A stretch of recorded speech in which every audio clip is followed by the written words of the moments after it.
اعوذ باللہ من الشیطان الرجیم بسم اللہ الرحمن الرحیم۔ سامعین محترم، حوالیان حیدر کرار، یہ بات درست ہے کہ اس دنیا کے اندر بہت سارے خدا کے نافرمان ہیں، اس دنیا کے اندر گنہگار افراد بہت سارے ہیں، لیکن اس کے باوجود بھی یہ جو دنیا قائم ہے، اس کا مطلب ہے کہ کوئی ایسی ذات ہے کہ جس کی وجہ سے خداوند متعال نے اس کائنات کو قائم رکھا ہوا ہے۔ اور یہ تو احادیث کے اندر بھی واضح طور پہ ملتا ہے، وَبِيُمْنِهِ رُزِقَ الْوَرَىٰ وَبِوَجُودِهِ ثَبَتَتِ الْأَرْضُ وَالسَّمَاءُ۔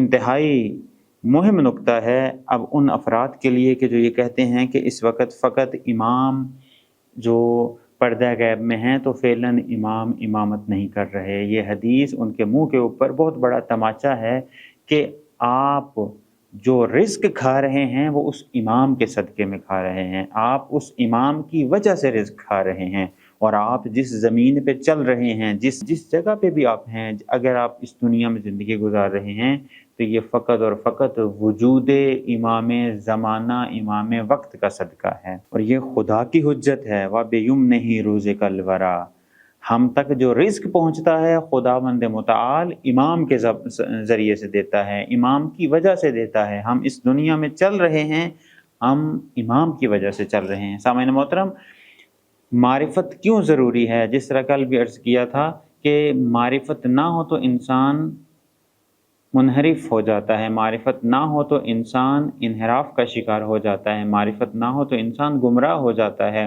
اس کی چھوٹی سی مثال میں واضح ترین مثال دوں کہ معرفت ہو تو پھر کیا ہوتا ہے اور معرفت نہ ہو تو پھر کیا ہوتا ہے۔ ایک شخص جو تازہ مسلمان ہوا ہے، اب ظاہر سی بات ہے ایک شخص جو مسلمان ہوا ہے، جس نے شہادت، مثال عرض کر رہا ہوں، شہادتین جس نے اپنی زبان پہ جاری کی ہے، تو اس کے اوپر نماز بھی واجب ہے، روزہ بھی واجب ہے، حج بھی واجب ہے، زکوٰۃ بھی واجب ہے، امر بالمعروف نہی عن المنکر، تولی تبرہ، سب کچھ واجب ہے۔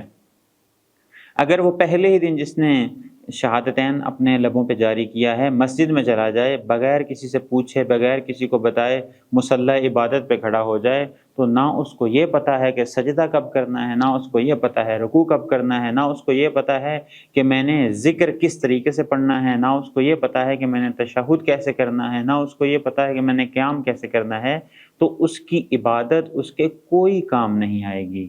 لیکن یہی شخص شہادتین پڑھنے کے بعد مسجد جانے سے پہلے، یعنی عمل کو متحقق کرنے سے پہلے اس عمل کی معرفت حاصل کر لیتا ہے کہ نماز کیسے پڑھنی ہے، نماز میں تکبیرۃ الاحرام ہے، اس کے بعد قیام کرنا ہے، اس کے بعد رکوع کرنا ہے، اس کے بعد سجدہ کرنا ہے، اس کے بعد ایک اور سجدہ کرنا ہے، پھر قیام، اور اس طرح سے فجر، ظہر، عصر، مغرب اور عشاء کی جو نماز ہے ادا کرنی ہے، تو بہتر طریقے سے وہ کیا کر سکتا ہے، نماز کو ادا کر سکتا ہے۔ معرفت ہو تب عبادت کرے گا اور بات ہے، معرفت نہ ہو تب عبادت کرے گا، اس کی عبادت اس کی کسی کام نہیں آئے گی۔ یہی امام خمینی اسی لیے فرماتے ہیں، ایک حکم نماز ہے، ایک شکل نماز ہے، اور ایک روح نماز ہے۔ حکم نماز یہ ہے کہ نماز واجب ہے، شکل نماز یہ ہے کہ آپ نے کیا کرنا ہے، کس طریقے سے اس کو ادا کرنا ہے، اور اسی طریقے سے ایک روح نماز ہے، یعنی نماز کو کس طریقے سے آپ نے ادا کرنا ہے، نماز کے اندر کون کون سی چیزوں کو انجام دینا ہے اور کس طریقے سے انجام دینا ہے۔ اسی طریقے سے امامت کا بھی ہماری زندگی میں اسی قسم کا تعلق ہے۔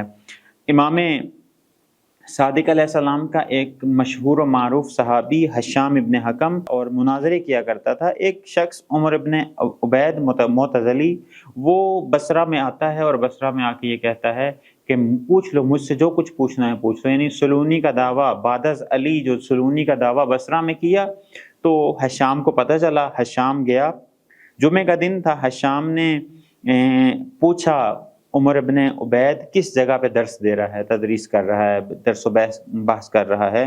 لوگوں نے بتایا کہ اس جگہ پہ درس دے رہا ہے۔ حشام اس کے درس میں گیا، جب درس ختم ہوا تو حشام نے اس سے کہا کہ میں اجنبی ہوں، میرے پاس وقت نہیں ہے، میرے کچھ سوالات ہیں، اس کے جواب چاہتا ہوں۔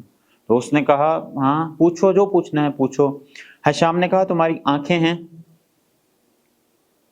عمر ابن عبید کہتا ہے یہ کیسا مضاحکہ خیز سوال ہے کہ تمہیں نظر آ رہا ہے کہ میری آنکھیں ہیں پھر یہ سوال کر رہے ہو؟ حشام نے کہا جواب آتا ہے یا نہیں، ہاں یا نہ میں جواب دو، میرے سوال ایسے ہی ہیں، اگر جواب دے سکتے ہو تو ٹھیک ہے، وَإِلَّا میں چلا جاتا ہوں۔ اس نے کہا چلو سوال کرو۔ حشام نے کہا تمہاری آنکھیں ہیں؟ عمر ابن عبید کہتے ہیں ہاں میری آنکھیں ہیں۔ کیا کرتے ہو اس سے؟ تو میں دیکھتا ہوں۔ پھر حشام کہتا ہے کہ تمہاری ناک ہے؟ کہتا ہاں ہے۔ حشام پوچھتے ہیں کہ کیا کرتے ہو؟ کہتا میں سونگھتا ہوں۔ پھر حشام کہتا ہے کہ تمہاری زبان ہے؟ زبان ہے۔ کیا کرتے ہو اس سے؟ میں ذائقے چکھتا ہوں۔ پھر حشام کہتا ہے کہ تمہارے کان ہیں؟ ہاں کان ہیں۔ کیا کرتے ہو اس کان سے؟ میں آوازیں سنتا ہوں، قوت سماعت سے آوازیں سنتا ہوں۔ پھر حشام نے کہا تمہارا دل ہے؟ اس نے کہا ہاں۔ کیا کرتے ہو؟ تو حشام نے کہا یہ دل ہی ہے جو ناک، کان، آنکھ اور زبان کو چلا رہا ہے۔ پھر حشام نے ایک اور سوال کیا کہ اگر تمہاری آنکھیں نکال لی جائیں تم زندہ رہو گے؟ حشام نے کہا ہاں۔ عمر بن عبید نے کہا ہاں میں زندہ رہوں گا۔ اگر زبان نکال لی جائے؟ ہاں زندہ رہوں گا۔ اگر کان کاٹ دیے جائیں؟ زندہ رہوں گا۔ اور اگر دل نکال دیا جائے؟ عمر بن عبید کہتا ہے کہ یہ دل ہی تو ہے جس کی وجہ سے یہ کان ہیں، آنکھیں ہیں، ناک ہے، زبان ہے جو کام کر رہا ہے۔ تو حشام نے کہا جب ایک معمولی سا بدن اس کو چلانے کے لیے ایک دل کی ضرورت ہے، اگر دل نہ ہو تو انسان مردہ ہو جاتا ہے۔ اس عالم امکان میں امام کی حیثیت اسی طریقے سے ہے جس طریقے سے دل کی حیثیت بدن میں ہے۔ اگر اس دل کو بدن سے نکال لیا جائے دل مردہ ہو جاتا ہے، اگر اس عالم امکان سے، اس کائنات سے امام کو اٹھا لیا جائے تو وہ زمین، وہ عالم مردہ ہو جاتا ہے۔ بس اس بدن کا دار و مدار انسان کے دل کے اوپر ہے اور اس کائنات کا دار و مدار امام کے اوپر ہے۔ چونکہ میں جیسے کل بھی عرض کر چکا ہوں کہ امام قطب عالم امکان ہے، اگر امام نہیں تو پھر اس دنیا میں کچھ بھی نہیں ہے۔ اور یہ تو پیغمبر اکرم صلی اللہ علیہ وآلہ وسلم نے خود اپنی زبان مبارک سے فرمایا ہے، لولا کا لما خلقت الافلاک، اگر خدا مجھے خلق نہ کرتا تو کسی چیز کو خلق نہ کرتا۔ اور یہی رسول فرما رہے ہیں اولنا محمد و آخرنا محمد و اوسطنا محمد و کلنا محمد۔ پس اگر کوئی شخص یہ دعویٰ کرے کہ فعلاً امام معصوم وہ پردہ غیب میں ہیں تو در حقیقت یہ اس شخص کی جہالت ہے اور کچھ بھی نہیں۔ یہ اسی طریقے سے ہے کہ انسان جاہل بن کے زندگی گزارے اور سن سن کر اپنے عقائد کو کیا کرے، اپنائے۔ خداوند متعال سے دعا ہے خداوند متعال ہمیں حقیقی معنی میں اپنے عقائد کو تحقیق کے ساتھ سوچ کر سمجھ کر اپنانے کی توفیق عطا فرمائے۔